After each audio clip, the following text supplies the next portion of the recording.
How's it going? We can do a little bit better than that. How's it going? Okay, great. All right, now the people in the front. I'm a good millennial, so I'm a little bit attached to my phone. We get the first slide. Great.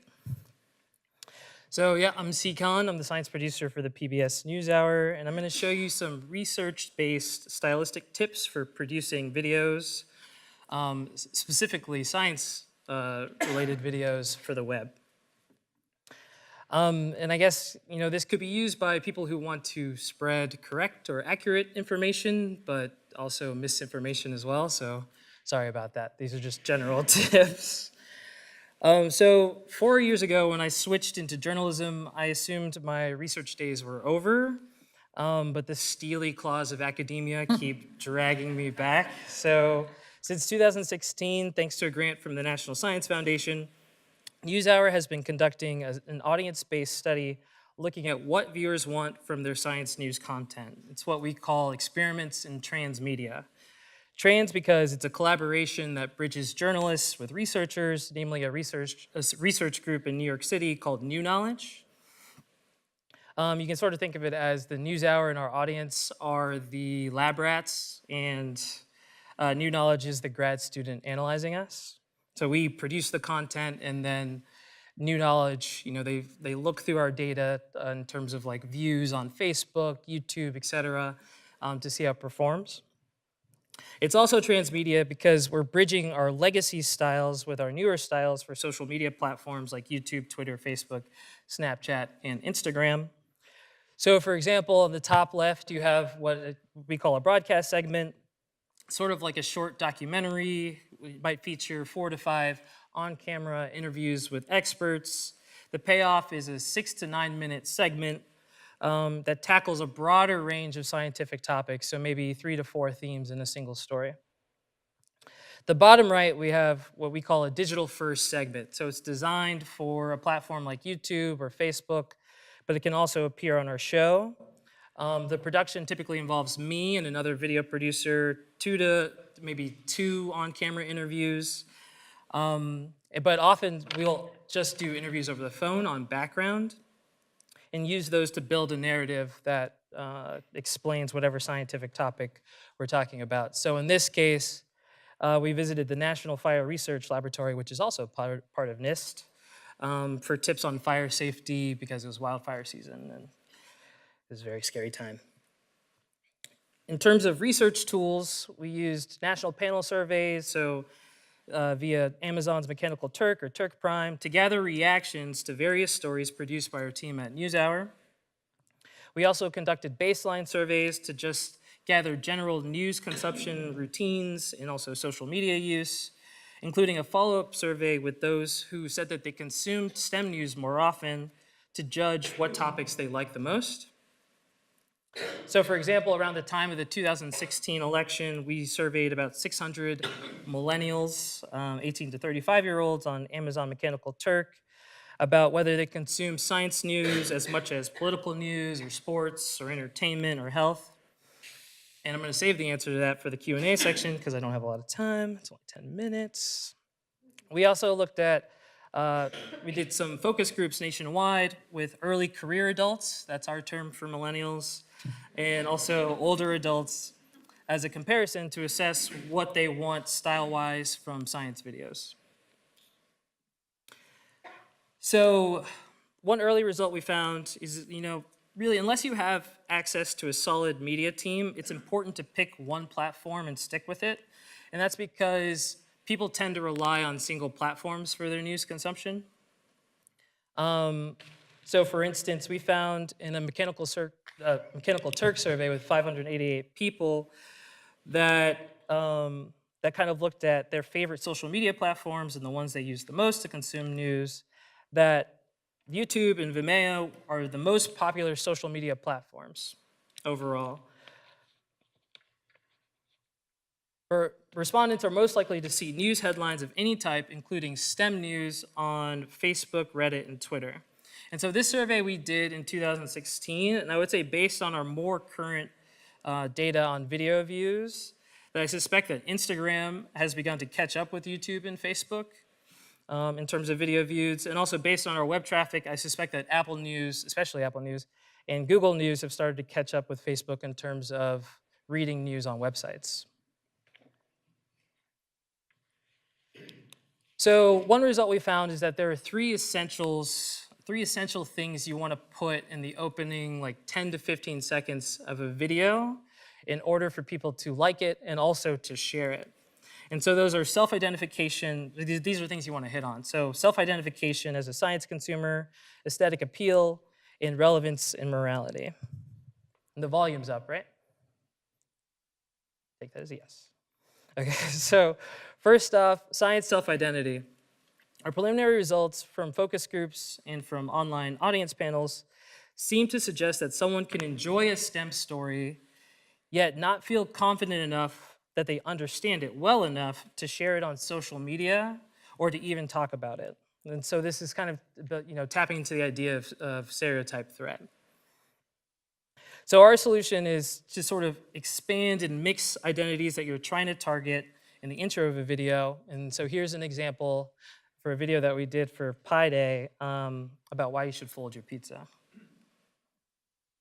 Oh no, you grabbed a pizza slice and it is floppier than LeBron James standing in the lane. The expert move would be to just fold it, but why? How does this simple trick strengthen your flimsy crust? The answer arose 200 years ago in the German countryside with a math brainiac named Carl Friedrich Gauss. Mathematicians revere Carl Friedrich Gauss. He's often called the prince of mathematicians. He's considered by most people the greatest mathematician of all time. Gauss had a sort of practical...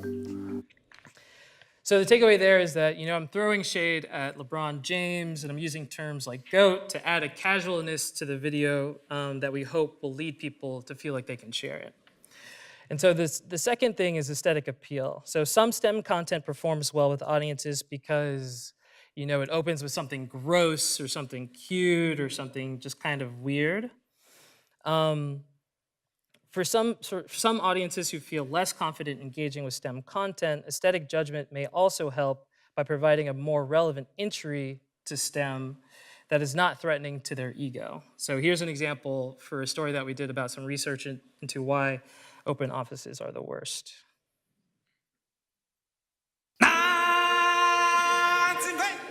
The open office, the ideal space for spawning conversation and creativity. Goodbye cubicles, hello cooperation. Not quite.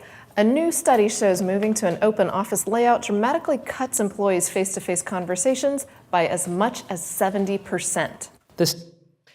So here, I just wanted to show that aesthetic appeal can be more than just visuals, right? In this case, it's audio. Everyone loves the song The Circle of Life, so it's something that you can relate to, and hopefully by relating to it, it would make you more likely to share. Another interesting, or I thought it was interesting because I produced this video, I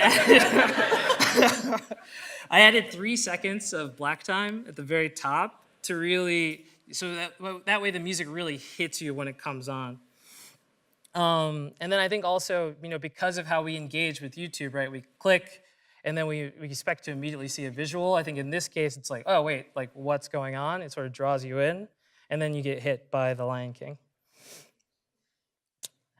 And so we tend to separate these last 2 points, but for the sake of time, I've combined them here in their relevance and morality. So across our research metrics, respondents reported that they view a story as irrelevant if there's no immediate personal connection. People want to see themselves in the videos. We also noticed an appreciation for broader relevance, so sort of relevance to society as a whole, which is what we're calling morality. So stories which feature deliberate appeals to morality within the opening frame receive increased viewership and diligence in viewing. And so here's an example of a video. This was one of our more popular videos last year. It had about 12 million views on Facebook, and it's about why you should not recycle plastic bags at home. You're not supposed to recycle plastic bags at home. But why? The bags are made of recyclable materials, but recycling companies don't want them in your blue bin. Seems strange, right? It's due in part to single-stream recycling, which is common in many communities. It works like this. You toss everything into one bin, and it all gets sorted at the recycling center. Special gears separate flat items, like paper and cardboard, from bottles and other containers. Air jets split lightweight bottles and cans away from glass. Electrical So one thing that we do all the time is we use second person, right? So we're saying you, like this can affect you. We do it in headlines all the time. We do it in opening leads of stories all the time, just because it kind of evokes this sense of like, oh, this is something that I could be doing. I mean, but I say that not to mean that we're trying to put our thumb on the scale of your morality. You know, we don't want to push certain norms or values or principles. Rather, you know, we're trying to provide information to a potential audience for STEM that might seek to determine their own moral judgments. So, you know, we're just sort of putting the information out there as a news organization, and then, you know, we'll see where it lands.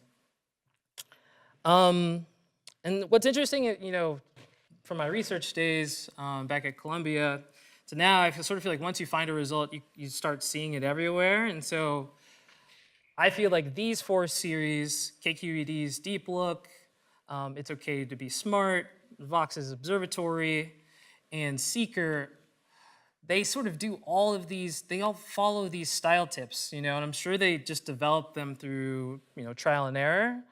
But it's just kind of interesting to see that just out there in the wild, and I sort of use them as good sources of inspiration. Yep, I'm almost done.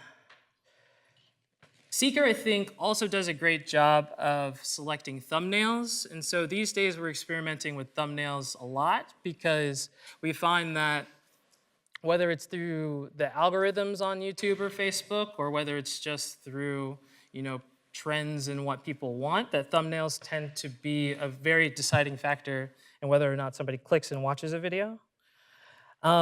The other thing that another style tip that we use is captions and banners. So we use permanent captions on our videos because, you know, a lot of people are watching videos in meetings like this, so they can't have the sound on.